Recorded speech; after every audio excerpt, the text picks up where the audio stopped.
Hey everyone, Beardo here. You're watching MINUTIA Minute, and it's time for more Wednesday comics. Before I get started, I just want to say thank you everyone who took part in the 100 subscription contest. I'm in the middle of going through everybody, getting everyone's names written down, all that stuff. So I will probably have a contest winnings video up, if not tomorrow, no later than Saturday, so look forward to that. I also want to just do a quick happy 4th of July to all of you American viewers out there. I hope everyone stayed cool. It was like 100 degrees, it was 100 degrees here, so hopefully someone had a nice day, but ours was just brutal. So anyway, on to the main event. I got 5 books this week, and it was kind of a mixed bag for me. There were none that were like absolutely stellar. There was not one pick of the week, although there was 1 or 2 that came very, very close. And then there were, on the other end of the spectrum, there were a couple, well, there was one in particular that was like, is this a stinker? or did the redeeming parts redeem it enough that I don't hate this comic? Like, I honestly am still torn on it. I've ordered these comics from least favorite to most favorite, but just to kind of change things up, it's going to be a reward ceremony. Oh, an awards ceremony today. I guess I can't talk today. An awards ceremony. First award goes to Best Character Transformation in an issue coming out on the 4th of July. And it goes to Animal Man, and as you know, since it's first, it's the stinker book. First off, the good stuff, the character transformation in this. And there were a couple of transformations. I have to be specific. The one I'm talking about is the one where Socks turns into a totem. That was pretty cool. It wasn't anything too fancy, but it's something I've been waiting to see since like issue 3, and so finally getting it in issue 11 here, made my day. I was just excited to see that happen, even though it was kind of lackluster, but it made me happy. We are getting closer and closer to Rot World. At the end of this book, we have the Swamp Thing logo, which means it is literally right around the corner now, and at this point, I'm not even excited. It's just like, it's about time. And things are definitely heating up. We've got arcanes getting mentioned in this book. We have some very, very interesting moment from Cliff at the end. I'm not going to spoil it for you, but interesting to see this coming from him, and I'm really curious to see how that's going to play out in issue 12. So those are kind of the good things. The big problem with this book, there were 2. The first one is the artwork. We started back with issue 1 with Travel Foreman. He did the covers, he did the interiors, and it was awesome. Due to personal reasons, he had to step off the book, and we had a little bit of him, a little bit of someone else, blah, blah, blah. Finally, we got a regular artist with Steve Pugh, and we kept Travel Foreman on covers. Steve Pugh's been with the book for like, what, 2 issues? And now we have Steve Pugh on covers and someone else on interiors. And I'm assuming that this person, it's Alberto Ponticelli. I think he's doing Frankenstein, or has done Frankenstein at least. I'm assuming he's just a filler while Steve Pugh is working on artwork for Rot World. That's just kind of my guess. But nevertheless, I was really annoyed when I saw that was the case. And then I opened it up, and honestly, I did not feel like Alberto Ponticelli fit this book at all. And that's a shame. And it's weird because you'd think he would, but there's a couple reasons why he doesn't. The first reason is Alberto Ponticelli doesn't draw his characters particularly, like, it's not that they don't look realistic, but he doesn't, like, it's more about, he doesn't do, like, a skeleton underneath, you know what I mean? It's not necessarily perfectly, like, body symmetrical kind of a thing. It's more, like, just a little tiny bit warped.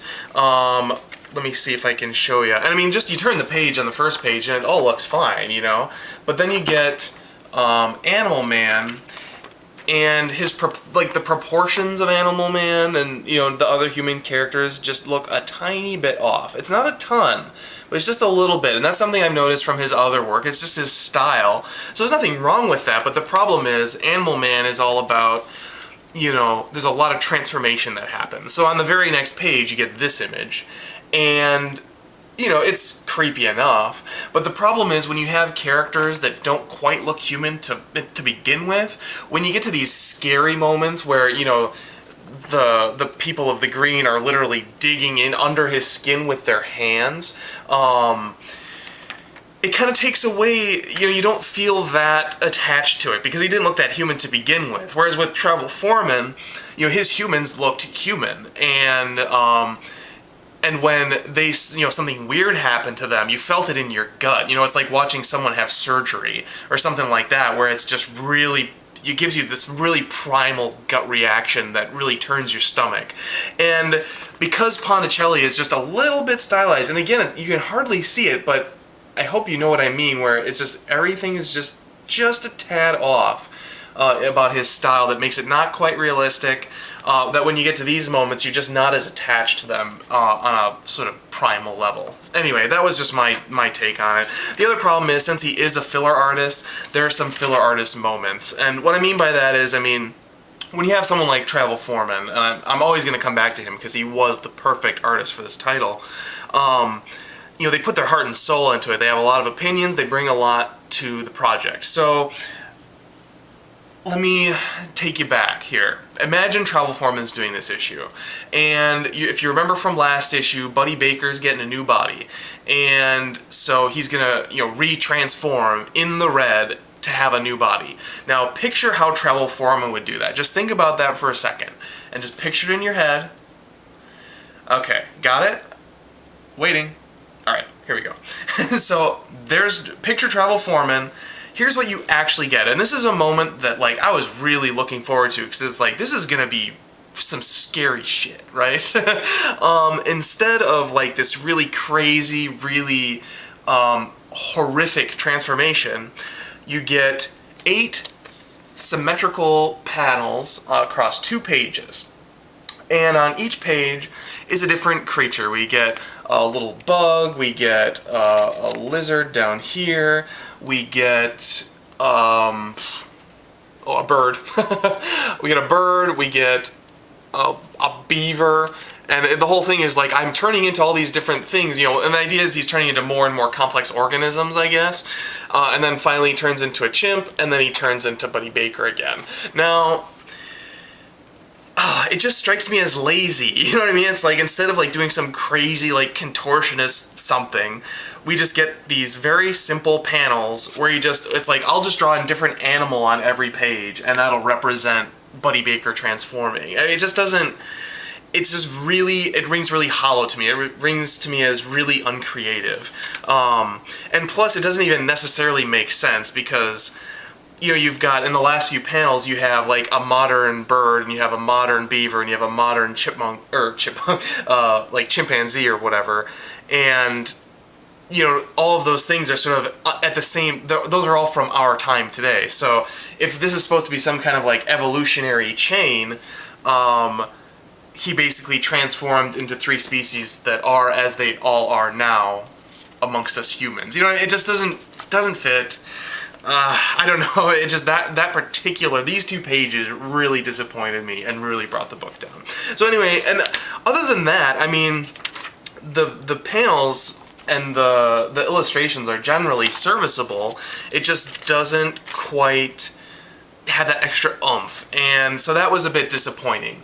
Now the other thing that disappointed me about this book, and this is really the bigger thing, is Animal Man's powers have really changed in this book, and not necessarily for the better. They've really been reinventing this character one bit at a time, issue by issue, and I'm all for that, but I do think they took it too far. When Buddy Baker comes back, the Red decide to change his powers up a little bit. It's well, we have this chance to start over, let's make him a little bit better. And so that's kind of exciting. But basically what they do is they turn him into an Animorph. And for those of you who are my age and read Animorph books when you were kids, you'll know what I'm talking about. The only difference here is you don't have to touch the animals or anything like that. You don't have to be even near them. You can just kind of half transform into them at will. Which really throws a wrench in sort of my love for Animal Man, because part of the fun of it is you know, he has to use the resources around him. If there's not a cool animal around for him to turn into or for him to get powers from, then he has to make do with something else or come up with a creative solution. It makes the writing a little bit more interesting. And having him just sort of be able to half transform into these monsters, half human, half rhinoceros, half human, half vulture, or whatever it is, just seems kind of like a get out of jail free card for any situation. And that is really, really problematic for me. I'm sure it'll be very helpful in Rot World, because Rot World is more than your average situation. But after Rot World's done, like, where is this power gonna go? It really makes me nervous for Animal Man's future in terms of him as an interesting character. So all in all, that really didn't. I'm just not sold on that. I'm sorry. And the other thing too is, like, Animal Man is known for some of its grotesquerie. I just spent the whole first part of this review of Animal Man talking about some of the grotesque moments that were kind of missed out on with this filler artist. But at the same time, you have to be tasteful with those grotesque moments. They have to be moments. They can't be the whole issue. And having him turn into these sort of half monsters just sort of is an excuse to make every single panel grotesque.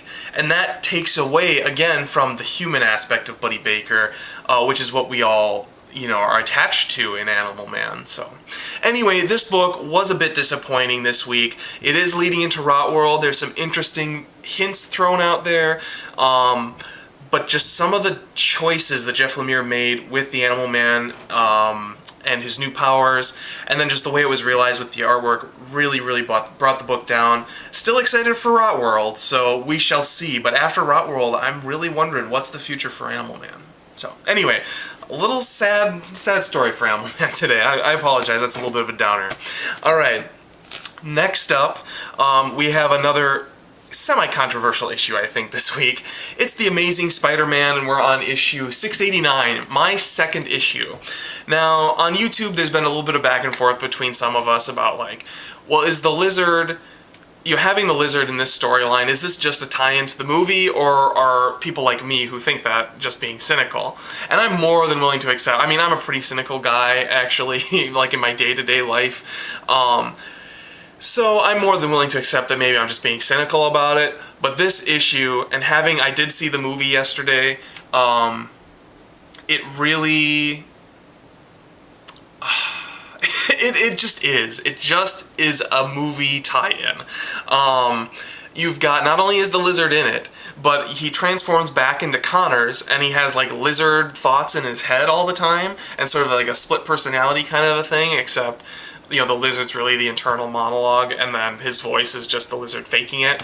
But either way, in the movie, everything with the Lizard is split personality like that. And the voice of the Lizard in this, in his head, was very, very much like the Lizard voice in the Amazing Spider-Man movie. The other thing about this is that you have people changing from humans into lizards that aren't the Lizard, and that happens in the movie. You have people with an antidote to change you back. That happens in the movie. There's just an awful lot in this book that happens in the movie, just kind of rearranged into the comic book. Now, is that a bad thing? That's the next question.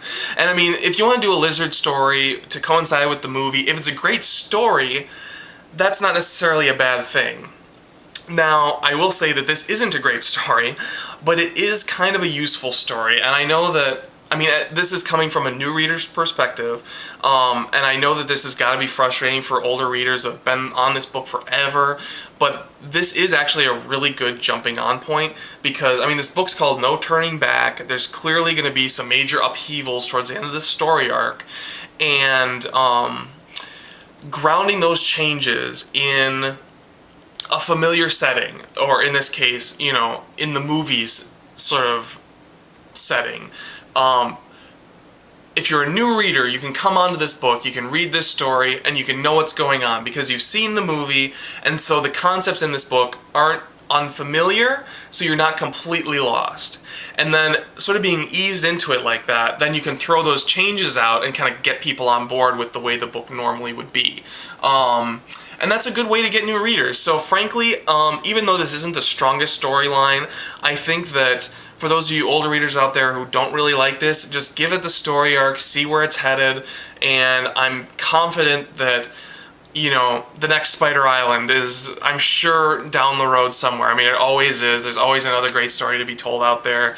And you just have to, sometimes you have to have these stories where, you know, it does coincide with the movie, because it's a good way to give people an introduction to the comics and expand their horizons a little bit. So anyway, that's my thought on Amazing Spider-Man.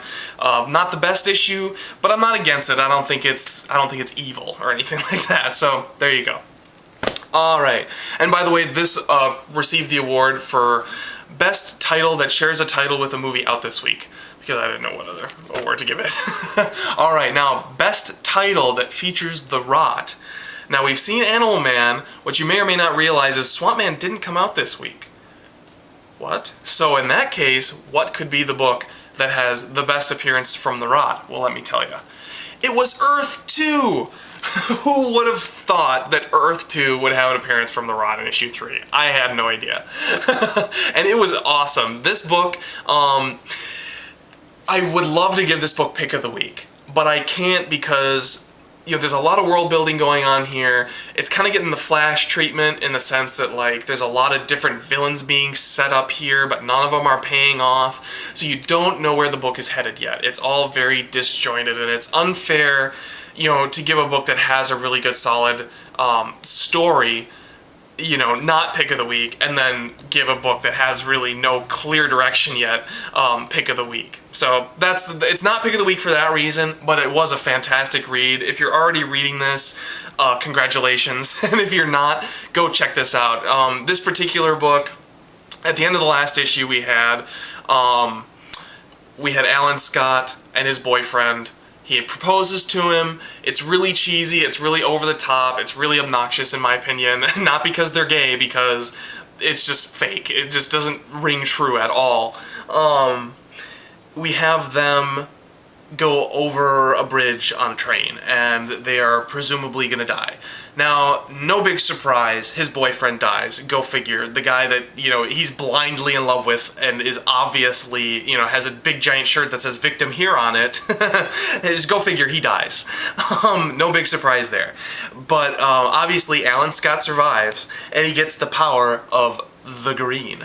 And the thing that's interesting about Green Lantern in this particular iteration is, you know, obviously Alan Scott's powers don't come from Oa. They don't come from the Guardians. They come from the magic, you know, they come from a magical realm. They come from Earth, in a sense. And they really play up that aspect in this book. And so the idea is, you know, what other magical Earth kind of elements have brought out a green character, if not Swamp Thing? And so they really, really heavily imply that Green Lantern of Earth 2 is basically none other than the avatar of the Green.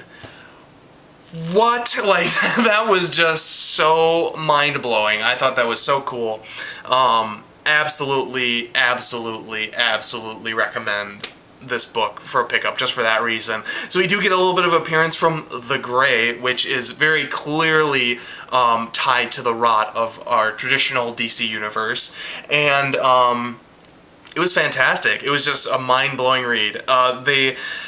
Even though they had that really cheesy moment with Alan Scott and his boyfriend at the end, that does play into his origin as Green Lantern in a way that you won't expect. And not just in a way of, like, I want vengeance because of my boyfriend who died or whatever. I mean, like, there's actually a really, really clever way they play into that and lead into how he becomes Green Lantern. I don't want to spoil that because it was kind of the other, like, really great moment of the issue. So anyway, check that out. There is, of course, a little bit more from The Flash, a little bit more from Hawkgirl.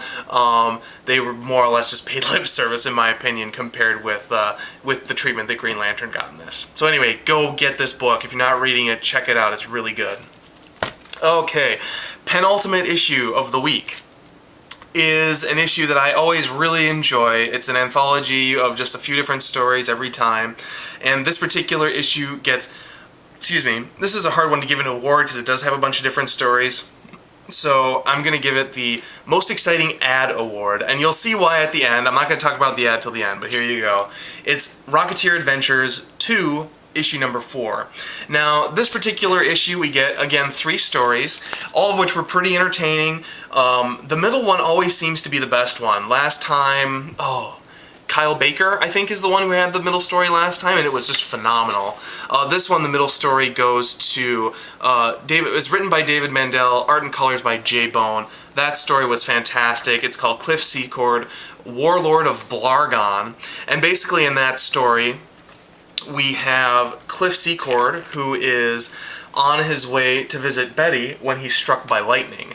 And he wakes up, and presumably this is a dream, but he wakes up on the planet, like a Blargon, I'm assuming, right? It's sort of like a Mars kind of a thing, and he becomes sort of king of the Blargons, and the whole issue is just very, very, very humorous, very wry. Because he thinks he's doing one thing, and then the aliens will respond to him, and he'll sort of take it one way, but then there are little translation bubbles that sort of mean it's the opposite thing. So, for example, like by the end of the time, he gives his Rocketeer helmet to one of the baby aliens. He's like, "There you go, buddy," and he thinks the kid's grateful, and the kid says something back to him, and then in the translation, it's like, "I really don't want this. Why are you giving this to me?" Like stuff like that. Just sort of through the whole issue, all these green bubbles and green boxes are all translation from the aliens, and it's just a blast to read. It was a lot of fun, really enjoyable artwork by Jay Bone. Very cartoony, but I love some good cartoony artwork. I also am a big fan of John Carter of Mars. I know that the movie is very controversial for people. Frankly, it was not nearly as bad as people like to say it was. I mean, it was co-written by Michael Chabon, or Chabon, I think is how you say his name, who is, he's a Pulitzer Prize winner, guys. He's not an idiot. Anyway, I'm not going to go on that tangent right now, but the big thing for me is, I'm a very big Edgar Rice Burroughs fan. I love the John Carter character, and they really play into that with this middle story of Rocketeer. So anyway, this story, if I picked a pick of the week this week, it would be this middle story in Rocketeer. Now, the other stories were fun too. We also got a story called War Hero from Louise Simonson and Walter Simonson, and it's kind of like a Captain America kind of a story where he's sort of the poster child of the war, but he wants to be out in the front lines and fighting, and he can't because he's the poster child, and of course the Nazis come to America and he stops them, and it's quite entertaining. Anyway, and then the final story in the book, actually, let me think, probably the weakest story, just because it was kind of, dare I say, the most derivative, although it was still very fun, I don't mean to belittle it, was a story written and illustrated by John Byrne, and it's basically just your typical, German spy in the U.S., Betty's mixed up in it, that kind of a story. So anyway, these anthology books have been really, really entertaining. If you want to try out The Rocketeer, however, your big opportunity comes with that ad that got the award this week, and it was for Rocketeer Cargo of Doom. I am absolutely stoked for this book. It is going to be a 4-issue limited series. Of all the #1s that have come out this year, this is the one that I'm anticipating the most. If you're not a huge Rocketeer fan, or you don't really know your way around the Rocketeer, I haven't read it yet, so I guess I shouldn't speak for it, but I think this is probably going to be the best way for you to hop on. It's a 4-issue limited series, as I said. It's written by Mark Waid and has art by Chris Samney of Daredevil fame. If you like sort of that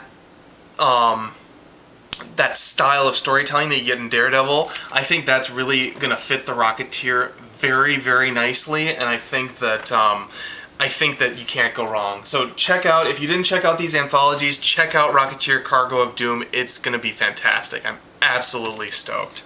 Alright, finally, the issue that wins Biggest Reveal Award has to go to what almost is pick of the week, but not quite, because I didn't have one. None of them were quite perfect enough for that, but Danger Club #3 was a very, very, very close pick to getting pick of the week. Now, why doesn't it get pick of the week? First of all, the thing is, with something like Danger Club,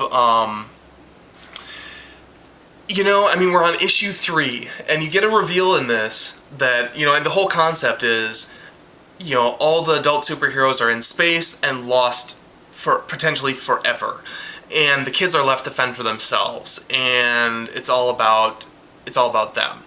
And that's the concept, the core concept. The big reveal in this book throws a huge wrench into that concept. Now, it's not a bad wrench. I think it's a very, very interesting, very, very cool idea. I'm really excited to see how it plays out. But I feel like we got to this point really way too soon. We're getting a lot of characters, we're getting a lot of stuff thrown at us, and we haven't totally gotten our feet, you know, well placed into this world yet. So it's really hard to get the full effect of this big reveal, because we are just getting our feet wet into this universe, and we just need that little extra breathing room. If we had gotten this this big reveal at the end of issue like 6 or 8, I think that would have been perfect. But here at the end of issue 3, it just feels a little rushed, and I'm a little worried about where this book is going to be, you know, come issues 12 or issues 20. Like, I don't know. I don't know what to expect anymore. So that's a good thing. It's a good thing and it's a bad thing. I won't reveal what exactly happened, but if I don't do that, there's not actually a whole lot else to say about this book. It was an entertaining read as usual. The whole style of this book is, you know, you have to figure it out. You get a little sort of Easter egg splash page at the beginning, and you are expected to sort of learn from that what you need to take you through the rest of the issue. So part of the concept of the issue is to be a little bit confused and then learn, you know, and reread and relearn and stuff like that. So having this happen in issue 3 isn't all bad, but it was a little bit like, wow, well, what now? So anyway, I'm a little like this with the book, but other than that, it was a very entertaining read. If you're not getting this already, I do recommend you check it out, because it is a pretty crazy read. All right, so anyway, those are all the books I picked up this week. We looked at Danger Club, Rocketeer Adventures, the excellent Earth 2, Amazing Spider-Man, kind of amazing, and then the somewhat lackluster